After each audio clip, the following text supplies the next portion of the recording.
Bueno, primero que nada, los quiero felicitar, porque efectivamente, como decías recién, hace muchos años que tengo vínculos con la revista y con la universidad, y la verdad es que tantos años de constancia merecen celebrarse, y yo los quiero felicitar.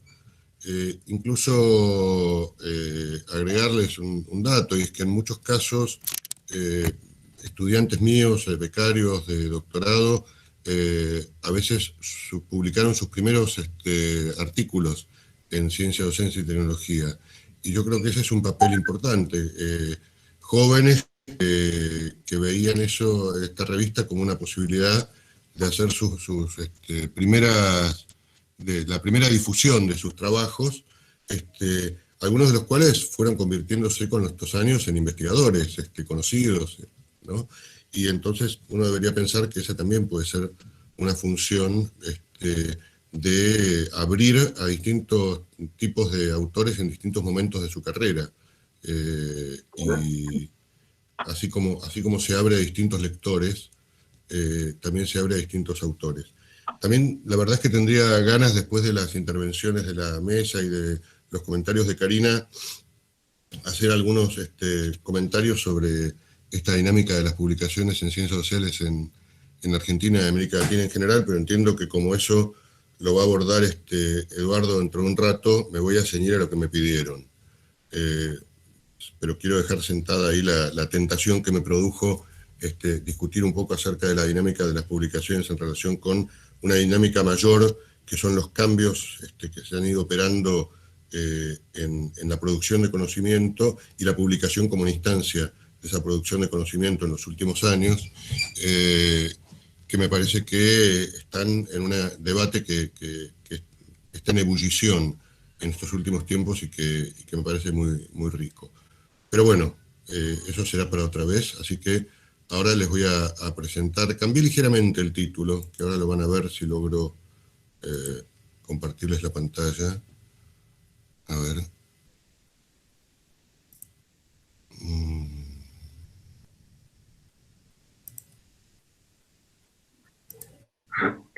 A ver, ahí la pueden ver.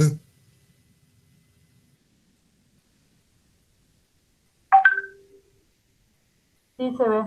¿Se ve? Bueno, entonces, en vez de hablar solamente de coproducción de conocimientos científicos, agregué un dato que en estos últimos meses en que vivimos encerrados me pareció particularmente interesante y que tiene que ver con algo en lo que yo ya venía trabajando, que son las promesas tecnocientíficas.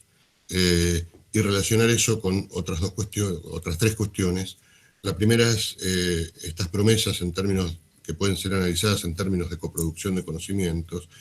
La segunda cuestión es algo que me parece que también es muy importante, que yo vengo trabajando hace muchos años, que tiene que ver con el contexto periférico en el que se ubica América Latina.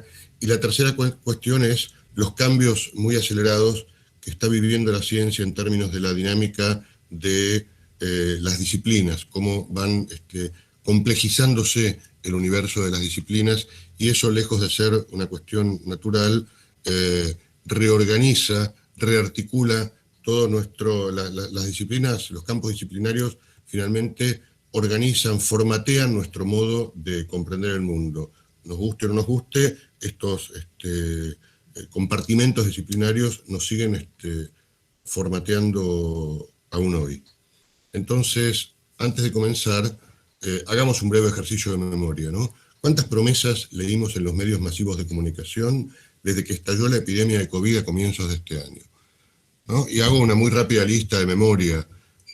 La primera sobre tratamientos eficaces, el uso de plasma de pacientes recuperados, el uso de plasma de caballos, la eficacia de la hidrocloroquina, el ibuprofeno líquido, y cualquiera de ustedes podría hacer una lista enorme de estas promesas que se difunden masivamente, y dicho sea de paso, posiblemente en pocos momentos en la historia la ciencia haya estado tan presente en los medios masivos de comunicación como lo está hoy, lo cual presenta desafíos, oportunidades y amenazas que son muy interesantes también para para analizar.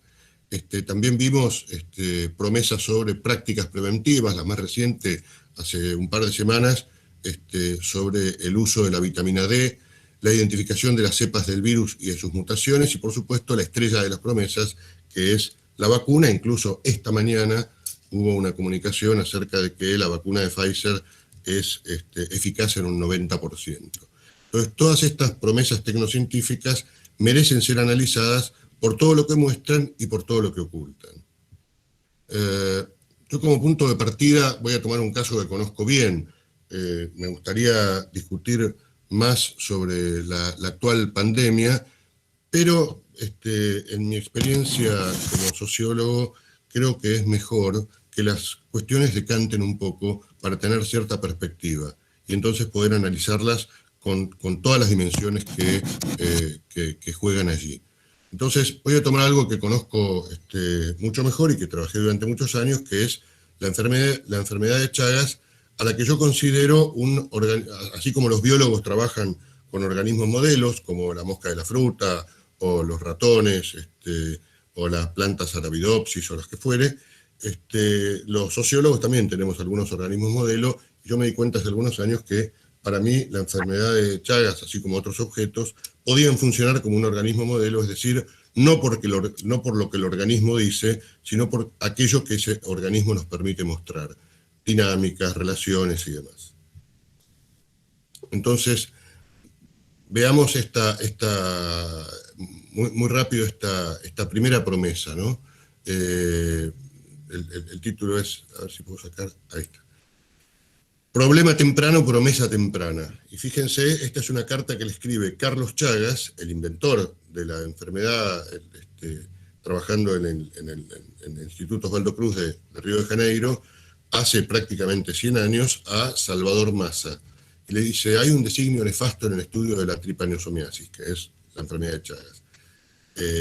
Cada trabajo, cada estudio apunta un dedo hacia una población malnutrida que vive en malas condiciones, apunta hacia un problema económico y social, que a los gobernantes les produce tremenda desazón, pues es testimonio de incapacidad para resolver un problema tremendo. Es un problema de vinchucas que invaden y viven en habitaciones de mala factura, sucias, con habitantes ignorados, malnutridos, pobres y envilecidos, sin esperanza ni horizonte social, y que se resisten a colaborar. Hable de esta enfermedad y tendrá a los gobiernos en contra. Entonces, fíjense las operaciones que tenemos acá, ¿no? No sé qué pasa, es que no. Ahí está. Lo primero que tenemos es que ese discurso está construyendo un problema social, ¿no? Y ese discurso que construye un problema social es, en primer lugar, un discurso disciplinario, son los médicos que identificaron un problema social, y lo que están diciendo es cómo ese problema social está construido por un tipo de conocimiento específico, y en la medida en que yo defino a partir de ese conocimiento específico un problema, voy a proponer también los modos de solución. Modos de solución que son coherentes con el modo de construcción de ese problema. Nosotros ya sabemos que los problemas no son naturales, sino que siempre alguien los construye. Entonces, acá tenemos la caricatura de lo que sería Carlos Chagas, que dice, si cambia las condiciones de vida, podrá resolver el problema. Y entonces hago un salto de 80 años, ¿no? Esto está muy estudiado, hemos publicado muchos artículos que les puedo compartir, pero hagamos un salto de 80 años cuando el problema sigue sin resolverse, cada vez hay más enfermos de Chagas en América Latina, sigue afectando a las poblaciones pobres, pero ahora ya no son solamente rurales, sino que también hay poblaciones de Chagas básicamente o sobre todo en las periferias de las grandes ciudades. Y entonces tenemos el secuenciamiento completo del genoma del Trypanosoma cruzi, publicado en el año 2005 en la revista Science. Y entonces tenemos lo que yo llamo la promesa moderna, que implica una nueva construcción del problema. Déjenme ver si lo tengo traducido. Sí, acá está traducido. Entonces dice, empieza el texto publicado en la revista Science, fíjense que lo firman algo así como 78 autores. ¿Sí?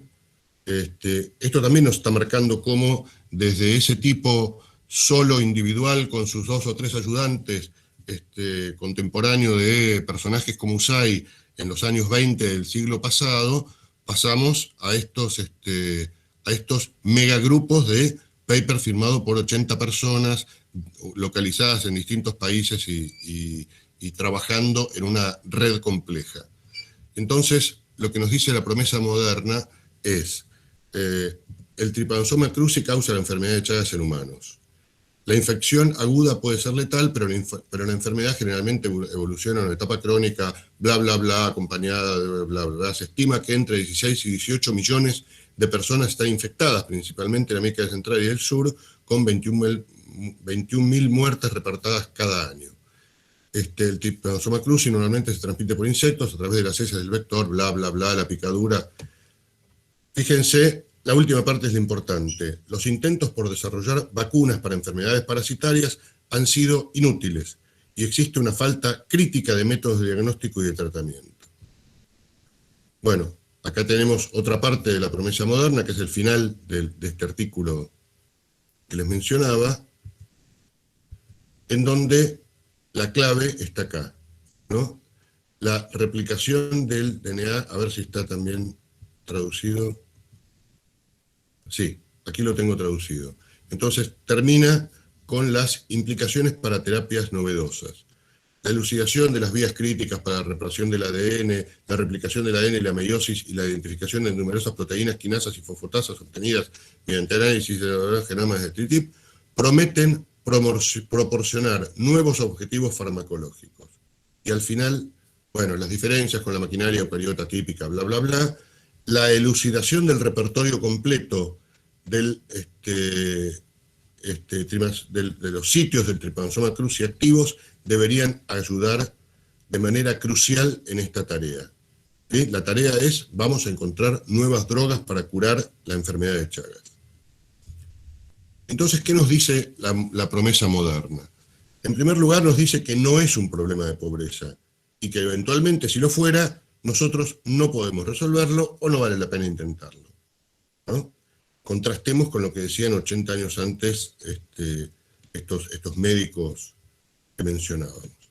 Nos dice también que hay un nuevo abordaje para comprender la vida, el genoma completo de un organismo. Esto es superior a los abordajes previos, focalizados en genes o en proteínas específicos. Nos dice también que puesto que tenemos una comprensión completa sobre este organismo, somos capaces de proveer nuevas soluciones, sitios genéticos donde atacar al parásito y matarlo. Y también nos dicen que estamos en las fronteras modernas de la ciencia. Por lo tanto, las soluciones científicas tradicionales o sociales deben ser excluidas. ¿Sí? También dicen que tenemos una amplia red internacional financiada por prestigiosas agencias que confían en nuestras capacidades, que publicamos nuestros resultados, esto lo agrego ahora, pero me parece que es muy importante, que publicamos nuestros resultados en la revista Science y que además nos montamos en la ola de secuenciamiento de genomas que nos van a permitir entender los misterios de la vida. Y finalmente podemos producir conocimientos, producir medicamentos, remedios para salvar a la gente. Todo esto es lo que nos dice esta promesa moderna. Entonces, un colega mío analizó la estructura de una promesa tecnocientífica y explica que tiene algunos ingredientes, ¿no? El primero es que está relacionada con un problema determinado que debe resolverse. Cuanto más urgente y más ampliamente reconocido es el problema, más atractiva es la promesa y más legítimas son las acciones que se toman. Piensen en lo que les dije antes, de que yo tomo al Chagas como organismo modelo y supongamos que queremos aplicar esta misma estructura de análisis a las promesas que estamos recibiendo todos los días hoy en relación con esta pandemia, ¿no? El segundo ingrediente es la credibilidad del o de los proponentes y la red social de quien quiera haya formulado la promesa, sea un individuo o un colectivo más amplio. Los proponentes, está lleno de faltas porque lo traduje medio tarzanesco del inglés. Los proponentes de una nueva promesa deben luchar contra y excluir a otras soluciones posibles o plausibles que pretenden resolver el problema. Las promesas aparecen como un elemento clave en la coordinación orientada hacia el futuro. Esta es otra clave. Las acciones aparecen como un elemento clave en la coordinación pensada, articulada, organizada hacia el futuro. Y en cuarto lugar, los proponentes deben mostrar no solo el punto de llegada, sino también los medios creíbles para lograrlo. Sin embargo, yo quisiera agregar dos dimensiones adicionales que mi amigo Pierre Benoit Joly no había tomado en cuenta. La primera es la relación entre las disciplinas y la construcción de problemas sociales y cognitivos. Esto que yo les mencionaba al principio. Y la segunda es la dinámica de estos procesos en contextos periféricos. Joly lo está pensando desde Europa. Entonces, en relación con estas relaciones entre disciplinas y construcción de problemas sociales o cognitivos, podemos pensar que a pesar de que los desarrollos recientes en ciencia, tecnología y sociedad han ignorado relativamente la dinámica de las disciplinas científicas, ustedes saben que hablar de disciplinas científicas hoy parece como un tema medio antiguo, digamos. A nadie le interesa mucho estudiar la dinámica de las disciplinas, de los campos científicos, y sin embargo, desde mi punto de vista es un error, porque, por ejemplo, el año pasado editamos un libro donde analizábamos una docena de nuevos campos que surgieron en la última parte del siglo XX, y hoy estamos asistiendo de nuevo a la emergencia de campos nuevos que reorganizan nuestros saberes. Y al reorganizar nuestros saberes, también reorganizan nuestro modo de percibir, comprender y explicar el mundo físico, natural y social. El poder relativo de los campos científicos, por lo tanto, desempeña un papel importante en la construcción de problemas en la arena pública. Ahora voy a dar un par de ejemplos, pero podemos pensar en las adicciones, el campo climático, las epidemias. Cuando yo escribí esto de las epidemias, era antes de lo que estamos viviendo ahora. Por lo tanto, la tematización pública de diversos problemas puede vincularse con las bases epistémicas disciplinarias de cada una. Si uno observa la historia de la ciencia, a menudo la emergencia de un nuevo campo disciplinario está asociado a una nueva promesa. Los invito a leer, no sé si hay, por ejemplo, biólogos moleculares aquí en esta sala virtual, el artículo liminar de la emergencia de la biología molecular, que es la estructura de la doble hélice del ADN de Watson y Crick, publicado en 1953, que es como la carta de identidad del surgimiento de un nuevo campo disciplinario, que es la biología molecular, y todas las promesas que vienen asociadas a la emergencia de este nuevo campo. Y en cada uno, y ni hablar, la emergencia de la física nuclear en las primeras décadas del siglo XX, asociadas también a un conjunto de promesas, algunas que finalmente nos gustaron más que otras en sus resultados y efectos, pero en todo caso, nada dice que una promesa tenga que ser algo necesariamente bueno para todo el mundo, y como todos sabemos, las guerras fueron un impulsor muy importante del cambio tecnocientífico. En nuestro caso, la biología molecular en los años 70 tuvo éxito, tomando al Tecruci como sujeto clave en Brasil y en Argentina, en excluir, al menos parcialmente, otros campos tradicionales en la construcción de Chagas como problema, como la cardiología, la epidemiología, la entomología, la bioquímica y las ciencias sociales. Desde entonces, las políticas públicas cambiaron su foco. En lugar de apoyar la fumigación permanente de las viviendas rurales, desarrollaron métodos de diagnóstico o para estimar las tasas de infección desarrollar métodos de diagnóstico o estimar las tasas de infección percibidos como viejos, medios. Los esfuerzos se dirigieron a desarrollar nuevas drogas vía la investigación molecular. Luego, la emergencia de la genómica vino asociada a la comprensión de la vida, como la búsqueda moderna del santo grial. Esto lo dice uno de los impulsores del proyecto Genoma Humano, que fue un investigador que se llama Gilbert, comienzo de los años 90. Y es muy interesante observar todo lo que se decía en ese entonces, han pasado unos 30 años, acerca de, o sea, más o menos la edad de la revista CDIT, de cómo íbamos a comprender el sentido de la vida al poder tener el genoma completo de los organismos vivientes. La dinámica de estos procesos en contextos periféricos. Bueno, esto lo hago muy corto, es algo sobre lo que vengo escribiendo hace mucho tiempo, pero tenemos que decir que las agendas locales de investigación, a pesar de muchos cambios que se han producido y de cierta complejización de los vínculos internacionales, siguen estando usualmente construidas siguiendo las líneas mainstream internacionales.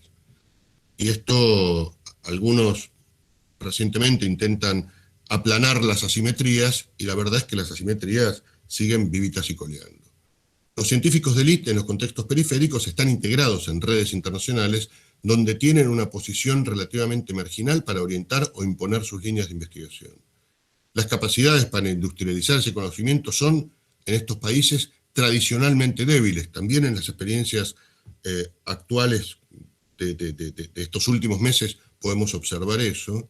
Y como consecuencia, cuando forman parte de redes de investigación internacional, contribuyen a industrializar el conocimiento en los contextos hegemónicos. En nuestro caso, el proyecto Genoma del Trypanosoma cruzi, desarrollado en paralelo con el proyecto de Genoma Humano, fue liderado por grupos localizados en Uppsala, en Suecia, y en Seattle, en Estados Unidos. Los grupos latinoamericanos, sobre todo Argentina, Brasil, Colombia y Venezuela, participaron activamente en el trabajo colectivo. Sin embargo, su mayor contribución a Chagas como problema social fue la publicación de papers con sus colegas de países hegemónicos.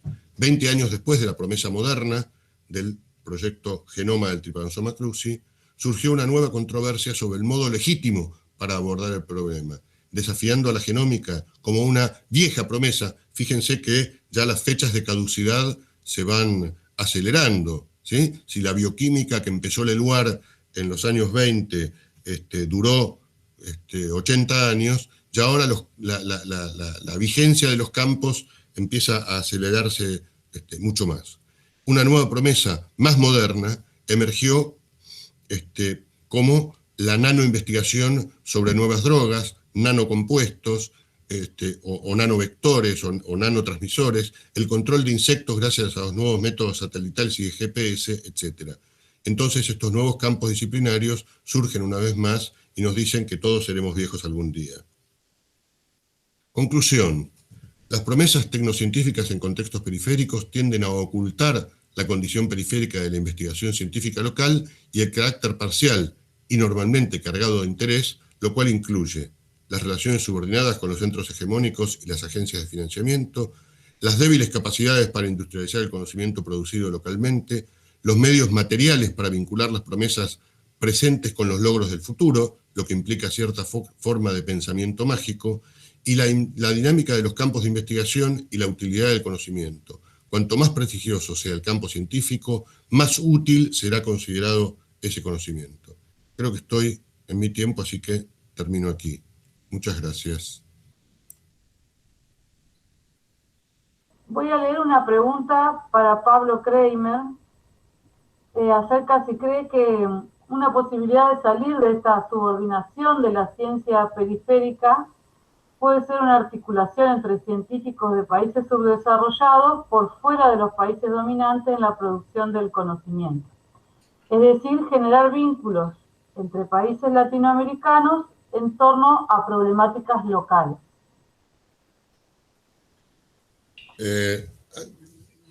Antes de responder a esa pregunta, querría hacer un agregado a lo que presentaba recién Eduardo, que me parece que es interesante al panorama riquísimo y provocador que Eduardo plantea, agregarle que finalmente las publicaciones van a la par de los cambios en los procesos de producción de conocimiento, y que ahí una de las cosas que Eduardo muestra es las terribles resistencias de diversos actores a modificar sus prácticas en relación con tecnologías disponibles, con prácticas que ya se modificaron. De hecho, yo quiero dar solamente un ejemplo que les doy a mis estudiantes. ¿Cómo era? Y Eduardo se debe acordar cuando yo hacía hace 20 y pico de años la revista Redes, que nos encontrábamos, él me tenía que convencer de que a mí me convenía poner a redes en Redalic, y en algún momento me dijo, en 20 años tú me vas a pedir por favor que yo te acepte en Redalic. Y en esa época hacer una revista, como ustedes deben saber, implicaba tener los artículos en papel, recibirlos en papel, fotocopiarlos sin el nombre del autor, enviarlos por correo a los revisores, ¿sí? Que en países de América Latina el correo podía demorar 2 meses en que el revisor lo recibiera. El revisor se tomaba 1 mes o 2 para hacer su dictamen, lo enviaba por correo, ni fax teníamos, ¿sí? Lo enviaba por correo, nosotros tomábamos ese dictamen y se lo reenviábamos al autor, que se volvía a tomar 1 mes o lo que fuera para reescribir el artículo, nos volvía a enviar el artículo en papel y después eso entraba, si era aceptado, bueno, al proceso de producción editorial, donde además teníamos el problema de la cantidad de pliegos de papel que tenía que tener una revista y que entonces tenía que tener algo así como 240 o 280 páginas porque eso correspondía a X cantidad de pliegos de papel. Entiendo que de pronto hay gente más joven escuchando esto y no se puede representar los cambios que implicó todo este proceso de transformación. Todo eso, que nos llevaba 8 meses, 10 meses, lo único que no se modificó es el tiempo que le lleva al revisor leerlo. Ahora incluso le lleva más, porque recibe más evaluaciones para hacer, pero todo el resto nos lleva 3 minutos. Hacer un clic en el artículo que recibimos por el sistema de sumisión de artículos, se lo mandamos al revisor y todo eso nos lleva... Esto, una de las consecuencias que tuvo, por supuesto no es el único factor, es que toda la ecología de publicaciones fue estallando en los últimos años. Fue estallando no solo por esto que estoy diciendo, este es un factor fundamental. Otro factor fundamental es la emergencia de nuevos campos, incluso en los intersticios de los campos existentes, y por lo tanto dan lugar a nuevas publicaciones, y esas nuevas publicaciones, porque hay una fuerte asociación entre publicación y desarrollo de un campo, como creo que mencionaba Silvia al comienzo, y entonces lo que tenemos como resultado es que ahora el recurso escaso que tenemos es la atención humana. Porque yo hace 30 años podía leer tantos papers por día y hoy puedo leer la misma cantidad o menos, porque ya me voy cansando. Y entonces estamos luchando por la atención de un lector, ¿no? Y me parece que esto hay que tenerlo en cuenta, en la medida en que ¿cuántos papers se publican por año? Yo creo que estábamos en los 10 millones de papers por año, Eduardo, ¿puede ser? Unos 3 millones, 4 millones. 3, 4 millones. Eso en bases de datos consolidadas. Si uno toma el extenso, llegas podría a ser el doble. Digamos que lleguemos a 6 o 7 millones de papers por año. Si uno divide eso por la atención humana que implica, y luego vemos que de esos 3 millones que podemos identificar en Web of Science, por ejemplo, solo se va a citar un 10%, entre un 10 y un 15%. Luego hay un 10 y un 15% que uno puede hipotetizar que se lee y no se cita porque no resulta conveniente, pertinente al tema que se trabaja, o no resulta conveniente por la estrategia del investigador que no quiere citar tal cosa o cual otra. Llegamos a la conclusión de que hay un 70% de esa masa de artículos que no los lee nadie nunca. ¿Sí? Vayamos un poco más abajo, digamos, no es un 70%, hay todavía, digamos, un 60% de lo que se publica cada año que no lo lee nadie nunca. Terrible esto. ¿Y cuál es la función de eso? La función es servir, no es producir conocimiento, no es generar insumos para otros colegas y pares. La función es alimentar los sistemas de evaluación. No es que no cumpla ninguna función. La función que cumple es alimentar sistemas de evaluación, pero estamos metidos en un sistema mundial que genera que el 60% de esa producción no la lea nadie nunca. Entonces estamos frente a un recurso escaso que es la atención humana. Cuando yo hice mi tesis de doctorado hace 25 años, yo pude leer todo lo que se produjo en sociología de la ciencia hasta ese momento, o casi todo, ¿sí? Hoy un estudiante de doctorado no puede leer ni el 10 ni el 15% de lo que se produce en su campo, ¿no? Entonces, este es también, por eso es tan crucial lo que plantea Eduardo, en el sentido de cómo vamos a buscar aquel conocimiento que nos resulta relevante, y cómo esta estructura conservadora de los actores, que nos sigue planteando en términos de números de una revista, ¿por qué las revistas aceptan entre 8.000 y 10.000 palabras máximo?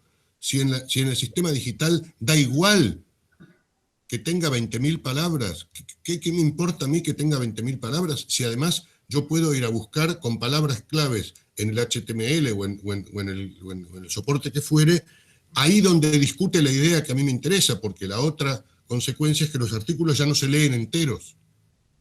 Ya nadie lee un artículo como quien lee una novela o un cuento, ¿sí? Uno va a buscar ahí donde discuten la idea que a mí me interesa.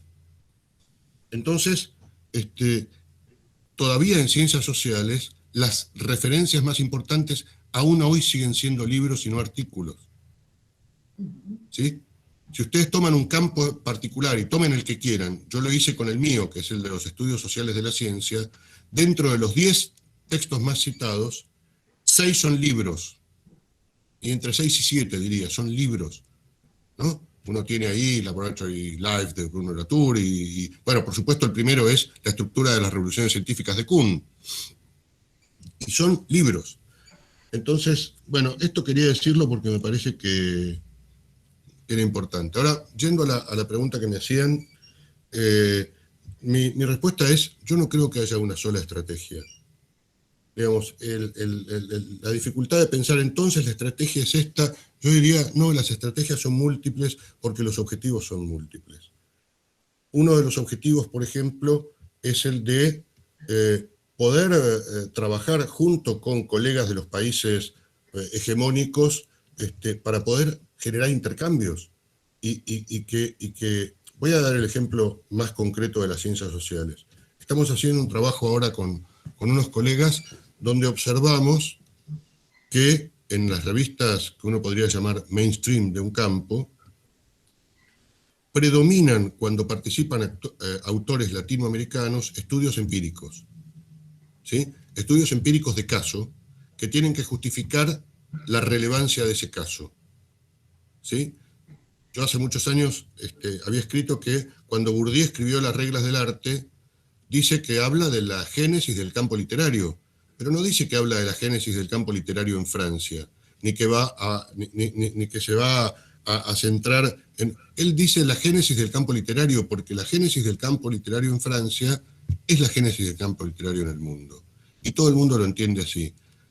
Los colegas míos que hablan de conocimiento situado, ¿no? Y entonces yo hice una investigación en Tierra del Fuego y tengo que explicar dónde coño queda Tierra del Fuego y mostrar un mapita para que vean dónde es Ushuaia y dónde está eso ubicado.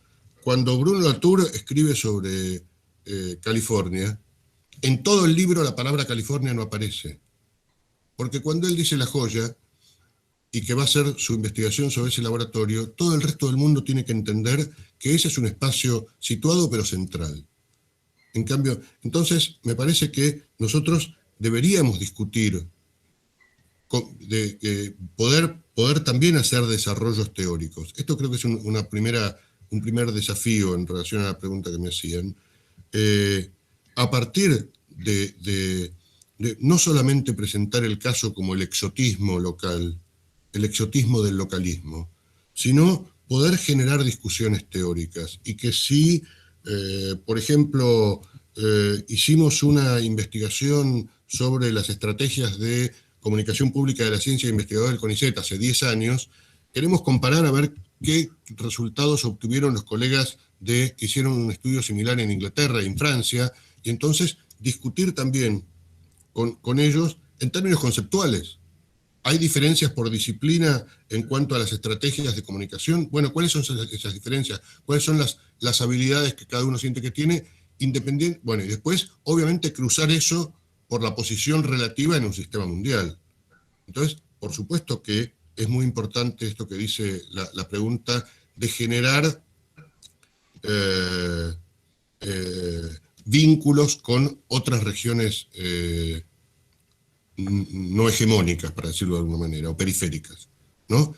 Lo cual nos lleva a darnos cuenta de que publicar en inglés también es una estrategia para vincularnos con otras regiones no periféricas, perdón, no hegemónicas, ¿sí?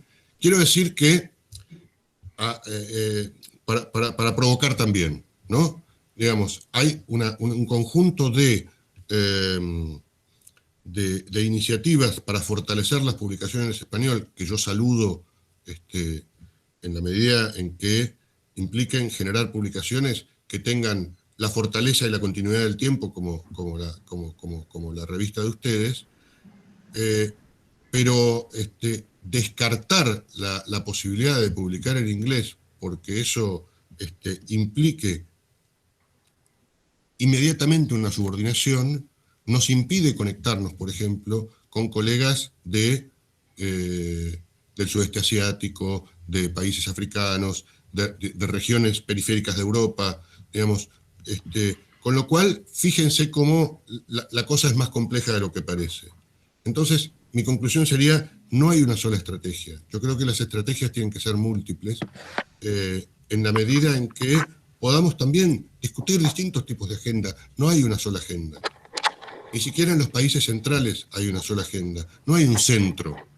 No hay un centro. Estamos en un sistema complejo, donde hay, y por supuesto en las ciencias sociales lo conocemos bien, hay multiplicidad de corrientes en pugna por imponer un sentido.